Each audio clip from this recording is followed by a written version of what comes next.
Yeah, holy! What's good, everybody? It's your boy Roman Puss here with some more OPBR. Now, today I wanted to go over the EX units, the extreme units, the 0.2% chance to get them cancer, very expensive, obnoxious characters that exist in this game that have been broken and meta changing every single time we've gotten in this game and every time one has been released. So our 6 total. We have Ainu, Blackbeard, Shanks, Big Mom, Roger, and Odin. That's all of them. That's the total of them. I'm going to rank them in order from best to worst, and we'll go down the line. I'm going to start with the top, get to the bottom.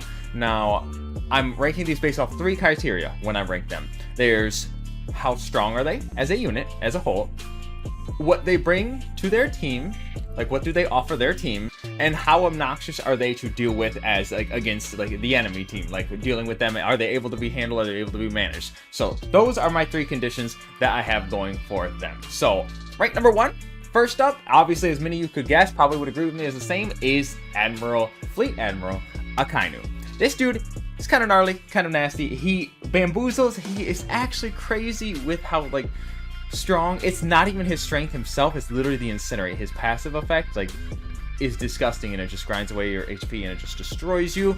Now, your criteria number 1, how strong is he as a unit? Obviously I kind of just went into that. He's got fat damage numbers, he's got an attack buff, he's got heals, not crazy heals, which is nice because he's tolerable, and he's got invincibility, which also is kind of crazy, so he's got that going for him.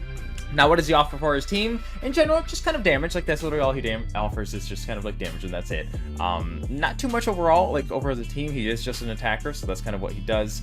Literally just attacks, and that's about it. Doesn't get flags, doesn't heal, he can protect, which is very nice because he can tank things if he knows that he has an ally low that he needs to protect. But given this is bounty rush and most players kind of don't really know what they're doing or how to protect a teammate and stuff, that's kind of not really considered very often.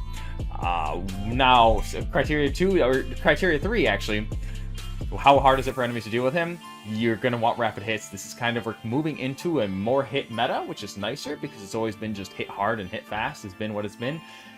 And now we're actually moving into like multi-hits, which is great because multi-hitters have always been at a disadvantage because of Blackbeard, and they have always ruined that. But anyways, that is our Ainu. Number 1, definitely for sure. Number 2, Roger, right? Yeah, Roger. I think I want Roger as number 2. Homeboy, I put him above Odin. I know many of you might want to put Odin above. Sometimes I think it's more annoying to deal with Odin. But Roger, as a unit, just still bamboozles like everyone except for Ainu, and Usopp can destroy him, but generally Usopp can get destroyed by Roger as well. It's just 100% attack stat that's very easy to get. You don't even have to kill people, and like on a very short cooldown ability that just you can keep spamming, and it basically just one-shots people. Is kind of nutty. So that's insane that that's just like offered to him, that he can just do that. And as like he also has heals. Given like anti-healers aren't like going as crazy anymore because it's not Roger in the meta, it's Ainu. Roger's kind of being able to like be played, except for like Ainu does destroy him, so Ainu destroys Roger. So anti-healer's not being played, but like Ainu being played instead still destroys Roger. Now him as a whole, that's all the stuff he brings. Now, what does he offer his team? Nothing besides just like doing damage. He doesn't even tank. Like Ainu can tank, but Roger ain't gonna tank. Roger uses his skills and runs away, and that's how every player plays, which is kind of annoying. And I think you better stay tuned for my character concept video, because there are some things that I know would counter that type of gameplay, and it would be wonderful, and we need that type of gameplay. So I know things that will counter the use your skills and run away meta, but that's literally all Roger is. Now, how hard is he to deal with as an enemy team? If you have the wrong units, you're going to be unable to deal with him. If you have just blue units that are plain Jane, you're kind of screwed. But if you have things like Pell, sometimes Monster Chopper, if you play it right, Golden Week really works well. I don't know if too many other blue units. Shanks can hit him from afar, actually, if you snipe him. I don't know if there's too many other units that kind of thrive against him. Obviously, Team Boost can help you kill him as a blue units, but like generally, like he's can be a pain. And then lots of red units. You have Usopps, you have those, so he can be difficult to deal with, and that's why the meta has become what it is because trying to deal with Roger. Moving on, number 3, my boy Kozuki Odin is where I'm going to place him. I think he's right then and there. I've always gone back and forth on whether I think he's better than Roger. Roger's more pain in the deal to fight with. Odin's more pain in the like arse to like win games against, just because Odin can zoom at the speed of light. Him as a character can go from point A to point B, which is literally complete opposite side of the map, in like 0.1111 seconds. So like he like just fast travel, fast cap speed. Can cap the flag if you're on it. Like you're guaranteed you're pretty much invincible. Kind of nutty. It's insane. What does he offer for his team? He literally wins. You literally get free wins with Odin. That's why Odin is still being played an awful lot. Even though a lot of people can destroy Odin, like Joso Zoro, Usopp, Oni Law, lots and lots of things. Even Pell can destroy him.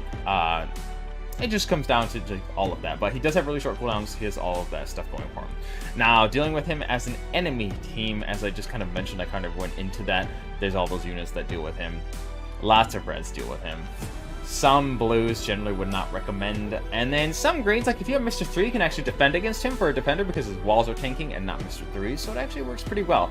So on team boost, like if you have your wall, like you can at least like stop his abilities with your walls, which is fantastic actually. So a lot of Odins will just sit there and you just like use their skills on the walls, and it's such a waste for them. So it's definitely worth. Moving on, Blackbeard is my number 4th ranked. So we have Akainu, Roger, Odin. Blackbeard is number 4. Still pretty useful. I think he's more useful. Honestly, yeah, probably more useful. I've actually built him tanky recently, gone full HP defense, and he actually did really well because he still does. His skill 1 will still do fat damage against like Kid because you can pull Kid off his treasure, punch him down, does great damage. You don't really want to skill 2 him because it'll heal him, but it's actually pretty nutty. And then you can build damage on him if you want as well. He has reduced damage from attackers, so he takes very little damage from Akainu as a whole from damage, but like Akainu will still melt him with Incinerate. So Akainu definitely can still destroy Blackbeard, but Blackbeard has some tools that allows him to deal with Akainu. He's got his skill 2, does multi-hit. He's got all that stuff. So what does he offer for his team? Literally, like, he used to be the unkillable god. He was the worst of the meta when we were in Blackbeard meta. It was the original obnoxious cancerness. So that part was kind of cancer to deal with. But as an enemy team, dealing with Blackbeard has become significantly easier. He used to be literally impossible to kill. Greens were unplayable. They still kind of are, actually, but it is what it is. And yeah, if you were a Green Devil for user, just Blackbeard back in the day, that meta was like obnoxious in cancer, so it was what it was. But he kind of just destroyed anyway, and that is how it be. I think you can deal with him a lot easier. You have Big Mom to deal with him, is his like perfect counter. Lots of other things. I think Akainu can still fight him. Usopp's very annoying to him, but Usopp can also get destroyed by him as well, kind of. The extra lives. If they're both full HP, Usopp's probably able to kill Blackbeard, because Usopp's not a double fruit user, so it really works in his favor. But yeah, there's lots of units that actually kind of pop. Monster Chopper can destroy him easily. And yeah, but that's our Blackbeard. That's our number 4. My number 5. Now this is going to be the hot topic of the day, of the century. Many of you may disagree, because you're fanboys, and you literally can't hold anything else. It's literally because you're a fanboy. I'm gonna be honest. That's like your reasoning, and that's like your justification. Number 5, coming in as Big Mom. She actually, I was really surprised, does decently well against Akainu. Now, you have to play it correctly. You can't just go running and diving and take damage from a skill 2 and just straight up fight him. But if he uses the skill 2, his invincibility is gone. He could still have his super lava fist up, but as long as his invincibility is gone, if you run up and use your skill 1, you can actually like do at least a lot of damage to him. Like, you may not win every time because he still hurts a lot, but you can actually hit him for a good chunk of damage. So it's actually pretty nasty. If she had reduced damage from attackers, it would be nutty, but she definitely needed her 2 defenders because that helps her kill Blackbeard. But what she offered for her team is just flag capping and winning games, and she also is very great for like being kind of invincible on the flag. When people like go to hit her and they get shocked, it's so nice. I love it. It's the best feeling in the world when you take flags in front of people without them being able to do anything. Her shock is great. Luffy obviously is immune to it, but surprisingly not too many Luffys are out in the meta. Some Oni Luffys are, but not too many. Oni Luffy you cannot fight at all, but a lot of units just do destroy her and just make her like irrelevant and kind of useless. So that is the thing. But anyways, my last place one. A lot of you gonna fight me on this. Sorry, haters gonna hate. Your boy Shanks. I know you all love Shanks. I feel like he's useless every time he's on my team. He can get a lucky snipe. He can do damage. I'm not saying he can't do damage, but that's the only thing that he's going to offer for your team is his Griffin Slash, like far away, or his get a lucky counter. He's going to dive bomb counter in a big fight, and he's going to clutch. Like, that's the only way I can see him clutching. He can't really take flags, and his damage isn't even like crazy until he's stacked. So he has to have stacks.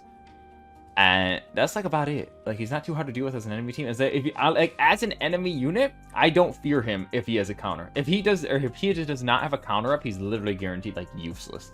Like Big Mom can at least run away. Shanks you can actually kind of run down. Big Mom can at least run away, and she has skill 2 to knock people back as well. Shanks kind of just, if his counter's down, he's just kind of sitting duck. Unless if he's fat stacked, then he'll do ridiculous damage. But that's very much harder to do than it is like with Roger. So if you have an attacker and EX, you might as well just play like Roger or Kainu. It's just so much more worth. But that's my last place unit is Shanks. I know a lot of you are going to hate me for that, but sorry, boys. It is what it is. So that is my EX unit tier list. Let me know what you guys think of it down below. How would you guys place them? Who do you think is strongest? Who do you think is weakest? Yeah, so that's all I have for you guys. I hope you guys enjoyed the video. Be sure to like, follow, subscribe if you did. If you didn't, that's fine too. But I am your boy, Roman Puss, and I'm going to be taking off. Yeah, holy! Peace, beautiful people.